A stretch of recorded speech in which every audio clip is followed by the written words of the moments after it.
In studio with me right now, State Representative Dustin Burrows, who was the sponsor of last night's KFYO debate watch party at Premier Cinemas. Dustin, welcome back. How are you? I'm fine, Chad. Thank you for having me. I thought last night was well attended and really a great deal. Appreciate you guys putting it on and letting me be a part of it. Yeah, absolutely. I had Robert Snyder reported around 200 or so people who showed up last night, and good crowd, and it's people not only around Lubbock but around this country were fired up, at least about the beginning. I don't know if people really stayed the entire way. But they were fired up about at least watching last night's debate. Yeah, there's no doubt. I mean, there was some key takeaways from the debate last night, and very interesting. And glad to be around people and watching it. It was certainly a big night. Yeah, and you could tell obviously last night a very pro-Trump crowd at Premier Cinemas, as you would expect, KFYO debate watch party, but very pro-Trump, very pro-Republican, anti-Hillary. And if you walked away from that, it seemed as though you have some more unity growing within the Republican Party. And you had Ted Cruz, who obviously came out, on Friday and endorsed Donald Trump. Do you think that we're seeing more unity around Donald Trump as we get closer and closer to Election Day? Look, I think that we were always going to be unified around being against Hillary. I mean, the day that she became the nominee, I think everybody took a look at her policies and what she wanted to do in a continuation of 8 years of failed, bad, big government, liberal, progressive policies, and we all said no more. We got to have a change. Yeah. Let's start off with last night's debate. We're going to get into a couple of different issues with State Representative Dustin Burrows, but last night's debate overall. Yeah, what were your thoughts? Look here. Three big takeaways for me. Number one, Trump, when he talked about creating jobs, I thought he was at his strongest. Number two, I'm really glad we have a second and third presidential debate because there was some big issues that were not covered that I want to hear more from the candidates about. And number three, when we talk about implicit bias, I think the moderator's got to check his implicit bias because the way he handled everything, there's no doubt that I think everybody knows who he's going to be pulling the voting button for. Yeah, no, I said at the very beginning of the show, Lester Holt did a great job for Hillary Clinton. He did a great job as moderator. He interrupted Donald Trump 41 times. He interrupted Hillary 6 times. He did follow-up questions for Donald Trump numerous times. Hillary Clinton, none. 6 follow-up for Donald Trump, 0 for Hillary. Sure. I mean, he asked Donald about tax returns, didn't ask Hillary about Benghazi, her emails, Clinton Foundation ties to Saudi Arabia. He asked Donald Trump about support for Iraq, but not Hillary's vote for Iraq. Asked about the birther stuff, didn't ask about Hillary's super predator comments, and appeal. I mean, there's a lot of issues. Followed up on the stop and frisk with the questioning its constitutionality. I mean, he may not have set out to do that in the first place, but he couldn't help himself is the point. And if we're going to study anybody's implicit bias, we need to look at implicit bias in journalism school. And if these guys are coming out and self-identifying, politics, and do they have bias when they start this? Do you think it was Lester Holt's job last night? And I think too many times these moderators, when they get involved, they want it to be about them. They want to be part of the story. They are the moderator. In my opinion, last night, if you would have been up on that debate stage and you would have had a debate against a liberal Democrat, and you two were kind of going after each other like Trump and Hillary did at the very beginning, do you feel as though it's the moderator's job to back off at that point? If it's almost agreed, hey, both candidates are throwing out the rules, we're going after each other, moderator, back out. Yeah, look, I mean, yes, I do tend to think he should have stayed out of it. I mean, especially given the dynamic of these two. I mean, she's questioned his temperament, the way he won this debate. Of all debates, I mean, if a moderator was going to stay out of it, this was the debate to do it, to see how these two squared off. They had postured for this. They'd angled for this. This is what they wanted. And so the moderator, and in some moments, I thought he did a good job of not interjecting himself into it. Yeah. And I'm not telling you I think he went in there with a clear agenda to help her. What I'm telling you is, at times, that if you look at the questions that he asked, if you look at when he decided to interject it, he just couldn't help himself. Yeah. Let's talk about the first 30 to 45 minutes of the debate, because that's where I believe Donald Trump was the winner, where he was the clear winner. And it seems that's where a lot of people kind of come down, is that there were almost 2 debates last night. That Donald Trump, for the first half hour, was great. What do you think about that? What did you take away from that first half hour that was great about Trump? Yeah, very clearly when he talked about creating jobs and bringing jobs back, I mean, it clearly what he spelled out, he's going to do a better job. That we know that low taxes and less regulation, provides more opportunities for businesses to repatriate, expand, grow, and start up. I mean, just look at California versus Texas. I mean, the Texas model has been low taxes, low regulation, and businesses thrived here. California, which would follow the Hillary Clinton model of we're going to make all things equal and we're going to have big government policies and tax and regulate, has been losing business. And so, you saw that clearly spelled out. He wants low taxes, low regulations, and try to create jobs. She believes government should create jobs. That's a failed economic policy. And I thought he's at his strongest when he sticks to that message. Well, so what was it? Just the nature of how debates go that kind of got lost, or what happened? Look, at the end of the day, there was a lot of really important issues and subject matter that I think we should have been talking about. Religious liberty is a very important thing, looking at what the Obama administration has done, this attack on traditional Christian values. And I think that should have been talked about and asked. I want to know where the candidates are on that. They didn't bring up agriculture. I think that was another important issue.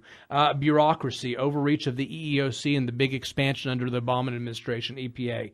Nobody talked about the Supreme Court and what the test was going to be about who they wanted on there. I actually think Donald Trump has done a good job of putting some people on a list that would be good Supreme Court nominees, but that wasn't brought up. States' rights, life, family values, and then health care. I mean, one of the really big topics, the Affordable Care Act, which Hillary Clinton was pining away at for, has made health care anything but affordable.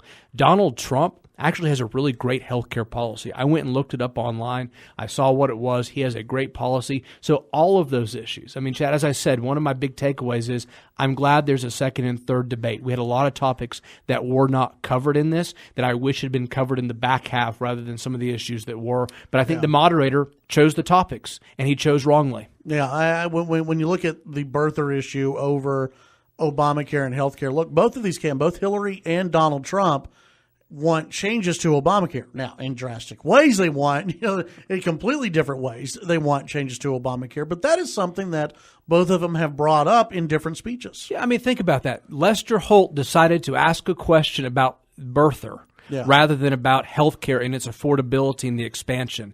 There's a real problem I have with the moderator choosing that within 90 minutes, you only have a few questions that you're going to get to ask, and he believes this birther issue was more important than healthcare and its affordability. I have a real issue with that, and I think that both campaigns really need to talk to the next moderator and say, come on, guys, the American people deserve better. They need to have a real debate about healthcare policy because there's a big contrast between the two, but yet the topics that were chosen was unfair to us. Yeah. We're visiting with State Representative Dustin Burrows. When we come back, we'll continue on this and also talk about some legislative issues coming up in the next legislative session and take your phone calls as well. If you have a question or a comment, and we're going to be breaking down this election and this debate throughout the show today. We'll be right back. All right, back on the Chad Hasty Show, News Talk 790 KFYO. State Representative Dustin Burrows in studio with us. We are breaking down last night's debate, getting the state rep's opinion on last night's debate, and then also here in a little bit we'll talk about some upcoming legislative issues because that legislative session seems like it's right around the corner, man. Basically is. A little more than 100 days away, I think. Yeah, so the countdown is on. Last night with Donald Trump, Hillary Clinton was able to get under his skin a little bit. She took a page from the Republican primary handbook, which was talk about Donald Trump's net worth. Is he really worth this much? Are his businesses really this good? Is he as charitable as he says he is? And I think he fell into that a little bit because he made it about himself, and he didn't he didn't turn it around and say, you know what, look. Doesn't matter how much I'm worth. I've made a lot of money. We've been very successful. I want to make this country as successful as I have been personally.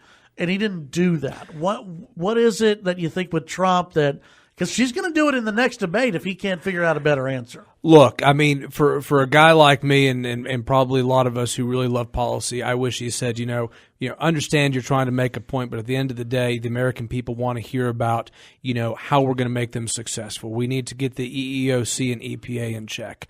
We need to deal with the bureaucracy. We need to lower taxes. We need to have repatriation. This attack on religious liberties by the Obama administration is unacceptable. I mean, I would rather have had the conversation, as I said before, steered back to policy issues and how the last 8 years have been a complete disaster and attack on anything conservative. I mean, it's been liberal progressivism out of control. Yeah. And I wish it had been steered back to that, but it wasn't. And, these are some of the topics. It's been part of, what has, drawn people in. And I'm not going to be totally critical because at the end of the day, we had more people tuning in for this debate than when Romney was the nominee or McCain. And part of it is, some of the fun that it's not just about policy. So, it doesn't all have to be catered to me. I totally understand that. But look, he had some But that is a weakness of Trump. He had some salient points last night. I mean, when he talked about, we have $20 billion of debt and nothing to show for it, and we overpay for roads, overpay for military, I thought that was a strong point. Yeah. His best tack line, you and I talked about off air, at least I think this is, Secretary Clinton, you had 30 years to do something about this. You're now, sitting in front of the American people pretending like you care. Come on now. Her 30 years is going to be the albatross he needs to continue to hang around her neck. All these great things that she says she now wants to do, he gets to ask the question, and appropriately, where have you been for the last 30 years? And what was interesting about Trump last night and his attack on Hillary, really it's not even an attack, it's just truth, that she's been around forever. She's been in D.C. forever. She's been obviously married to a past president who could have solved some of these issues. She's been involved in all of this for 30-plus years. That was an appeal not only to Republicans, but Bernie supporters and those who have been upset with government, the way government has been the last 20 years or more, that nothing gets done in Washington, D.C. That was an appeal to those voters, wasn't it? Hey, you're the politician. You've had time. You've had your opportunity, and you didn't do anything with it. Yeah, there's no doubt. I mean, he's the change candidate. She's not. She represents, if you think that we're on the right track after the last 8 years, you can get more of the same. He's the guy, that's representing. If you want a different direction, that's where it is. And so I think that is totally appropriate. I thought he was at his strongest when he pointed out that difference. And, glad he brought it up. I think it was very relevant. Did we hear anything new out of Hillary Clinton? I haven't been paying enough attention to her to see if she's actually changed. I mean, we know what we're going to get. But I mean, anything new policy-wise from the Democrats? Because you brought up that Trump is the change candidate, and I think one of the things that Hillary has to do in order to bring in her base and some of the younger people that she is having a very tough time with, she's got to propose something, and she can't do it. She's so robotic and she's so old school, is that she can't come up with anything. Well, I think it's also how she sees the world. I mean, there's never going to be enough taxes. There's never going to be enough government. If there's anybody who's not, equal out there, she's somehow going to make them equal. I believe the Constitution provides for equal opportunity, and there's all the difference in the world between that and trying to make people equal. Yeah. I mean, Hillary's deal is if you are not equal with, whoever there is out there, we're going to do something to bring the top down. And that's just how she sees the world. I don't understand it. I think it's horrible policy, and she can't break out from that dynamic. And so what you heard last night was a lot of more of the same. We were talking off air during the last break about something that you found was an interesting debate, and I think you wanted it to continue a little bit longer than it actually went, and that was the stop and frisk or stop, search, and frisk, whatever the full name of it was in New York City. Those who lived in New York City loved it. There was a former new NYPD official who sent out a tweet during the debate and said we had like a 97% drop in crime. I mean, just listing all these stats about how great stop and frisk was, yet you have the Democrats who attack it for being unconstitutional. Well, they attack it for being unconstitutional under some sort of racial disparity issue, and I don't accept that premise. I mean, if you look at the statistics, we send our police to the most dangerous neighborhoods to patrol because that's where most crime happens. You know, for a lot of different reasons, socioeconomic being number one, you happen to have a higher percentage of minorities there. So you do see disparity in who was basically dealing with stop and frisk. I mean, that's just it. But the correlation between socioeconomic reasons, poverty, is there more than race. So I don't believe there's anything unconstitutional about it from a race, disparity issue. Now, the interesting question is the Fourth Amendment and reasonable suspicion. And Terry stops, Terry versus Ohio, has been ruled legal. I mean, and I believe police need to protect themselves. If they have reasonable suspicion that somebody has, needs to be, stopped and detained, for police officer safety, given what we've seen over the last year, ought to be top of the list and paramount importance. But if it's simply for investigatory reasons, I have a real question. I think that distinction is something that we will continue to debate about whether or not stop and frisk is being used for police officer safety, which, I have no objection to. Police officers need to be kept safe. They're being targeted. It's not good. It's bad. We need to stop it. We need to, fix that for them. But at the same time, if it's for investigatory reasons, it's an interesting question. And, there's a lot of different policy debates surrounding it. And I think we're going to be taking a look at it, maybe even the Texas legislature. Well, I was going to ask you about that, and I'm going to ask you to hang around one more segment as well, so we can get more into legislative issues, sure, upcoming legislative issues. But this may tie in here. Donald Trump has said we may need stop and frisk all over the United States. It may need to be a national type policy. How would that go over in a state like Texas where we're pretty independent? Leave us alone. Don't pull me over for no reason. Don't do any of this. Texans they want to be independent. They don't want to be bothered. Look, I mean, McCraw, the head of DPS, he was a witness in front of a committee I was on yesterday. I think he does an excellent job.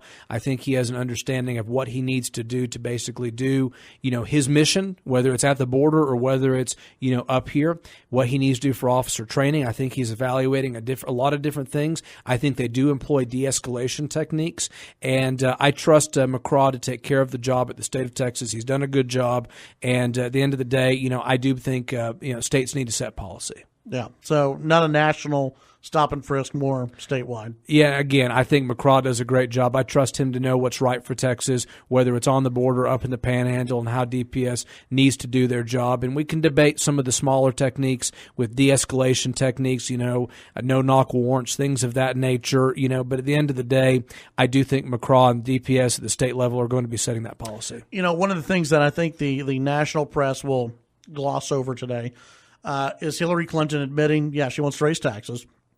And number two, she went after guns last night. And she was almost at the point of saying, I want gun control, but she didn't say it. Instead, she said something about there are too many military-style, weapons that are on our streets.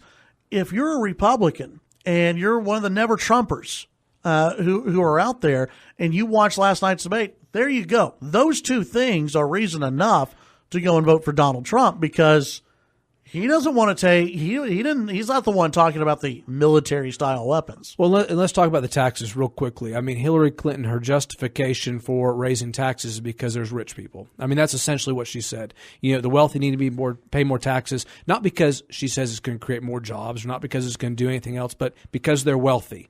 I mean, that's a horrible reason and horrible justification for raising taxes. And if you parse her words, that's exactly what she said. I mean, on the gun debate, you're absolutely right. I think most people that were never Trump need to become never Hillary. It's a real easy place to be. Let me assure you on that. But, I mean, as far as the guns, I mean, she wants to get rid of scary-looking guns. That doesn't work. We don't know what a scary-looking gun is. It's just bad policy. She's clear as day. She's going to be anti-Second Amendment, and she will appoint justices who will erode.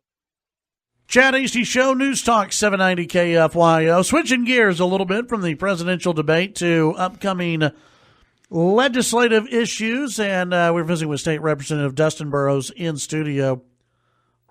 What does the next legislative session look like for you so far? I know you've been busy trying to, already put together your agenda going into the next legislative session. Sure. I mean, some of the big topics is, unfortunately for, I think, this area, we don't have as high oil and gas prices is we were anticipating. So we're not going to have as much money as we had anticipated. We're going to have 4% cuts across most agencies. That's not always a bad thing. It gives an opportunity to try to focus on needs, not wants. So we're going to go through that process. CPS overhaul is going to be a huge issue. I'm very supportive of doing that the right way, not just throwing money at it, but actually making sure we have good systemic changes. And that's part of something my committee's been focused on. I've written some articles and pieces and really talked about market-based healthcare reform, trying to bend the cost curve down so that individuals have more money for their savings, for education, for houses. The state has more money for roads, education, and property tax relief. So those are things I'll be pushing. I've got some agricultural ideas to be working on. Second Amendment's going to come up. There's going to be a move to hopefully get rid of maybe the CHL licensing fee, which is a good thing if we really believe that more people having, protecting themselves and being out there is a good part of self-defense. We should start eliminating barriers to that, and the fee is a good place to take a look at. So I think those are some of the big issues. Religious liberty is going to be very important. You saw this Obama mandate that came down about teaching something called gender identity in schools. I'm going to stand very much against that. It's a horrible idea. I dropped my kindergartner off at school today, and the idea, like they're doing in Washington State, of trying to teach him about what this different thing is and socialize him into these ideas. That's not for public schools. It's just not. The teachers I know want to teach arithmetic, reading, writing. The basics. And I want my child to be in public school, which he is, to learn that. I don't want him indoctrinated into this strange fiction that they come up with that I don't believe in, my house doesn't believe in, and has no business in the public schools. So you're going to see a solid front from conservatives standing up to that. And, there's going to be a lot of fights on religious liberty. So those are the things that I'm gearing up for, I'm prepping for, and I've got some good colleagues in this area that are going to be with me, I know. Let me ask you, when it comes to public education, and this is something that we keep hearing is going to be a debate. Sometimes it never really turns into one down in Austin. But Donald Trump has come out in favor of school choice. You have the lieutenant governor who's in favor of school choice, I believe the governor in favor of school choice, but he hasn't made a big push for it yet.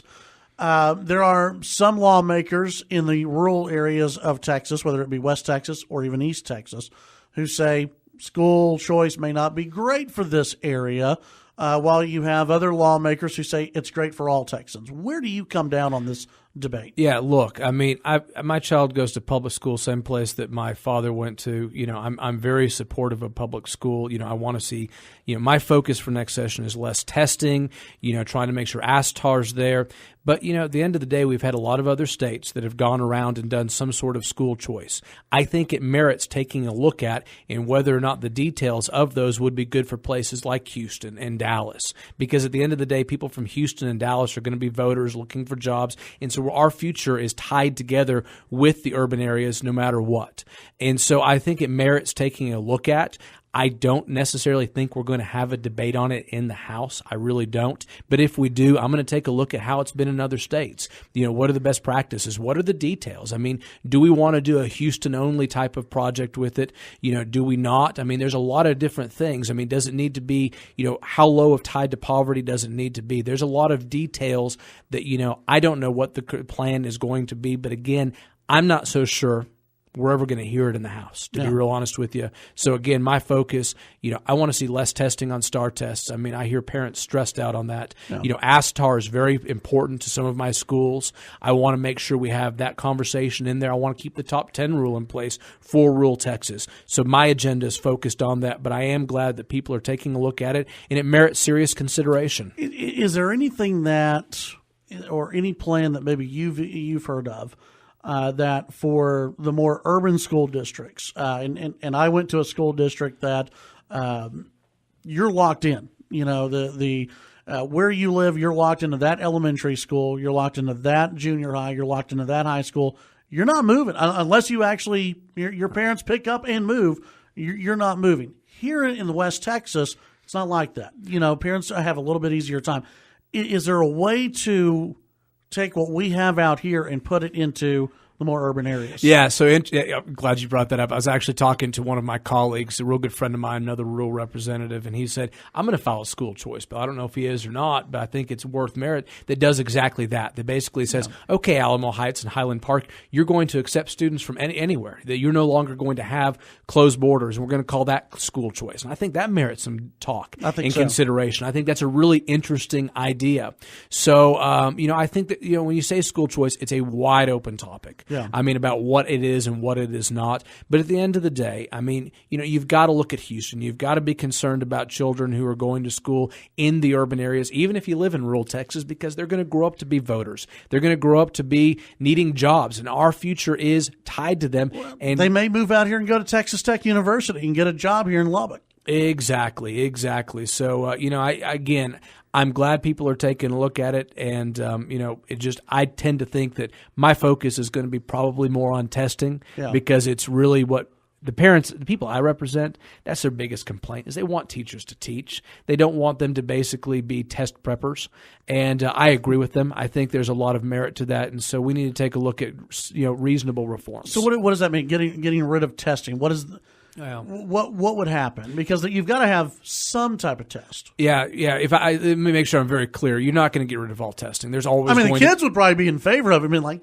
yes, I like this guy. No more tests. Yeah. No. Look, I went to Government Day at Honey Elementary the other day, and we talked about how a bill becomes a law, and they said, "Well, can you make summers all year round?" And it's like, well, maybe, but that's a bad idea. You would have the non-voting age group locked. Yeah, and every parent would vote against me, as they should. I mean, year-round school might be more popular. But, I mean, at the end of the day, look, you're not going to get rid of all testing. There has to be accountability. We need to judge and know how schools are doing so that we can take a look at them and figure out how to have improvement. It's not because we're punitive. It's not because anyone's anti-education. It's because you got to have some metrics to track performance. You just do.